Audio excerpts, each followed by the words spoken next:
написать Вообще, заявление, кто чтобы такой? его Что он тут нам указывает, как оформили, что делать? и все. Подожди, Это же по закону подожди. же как бы прописано, Что правильно? мы это Я мурло с тобой не слушаем, хочу люди? разговаривать. Ты Что там через мурло мы через Б слушаем? Что он нам разговариваешь, ты указывает, что нам как это, делать? Вообще, э, выключай его, асл, пусть там вообще, дышит там вообще, где хочет дышит. Здесь не надо дышать на нас.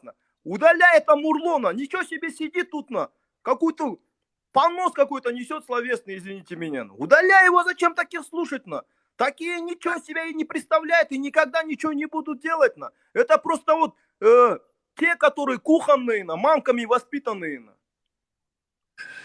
Все, тыңдайық та енді олар енді қазір сол үшін кіріп отырмыз ғой мына эфирға адамдармен сөйлесу Нет, сол үшін үшін, но смотри, человек должен конструктивно, Асл, разговаривать. Он говорит, какой-то там эфир когда-то кто-то оскорбил. Если он нормальный человек, адекватный, хочет истины, он должен прямо говорить по фактам.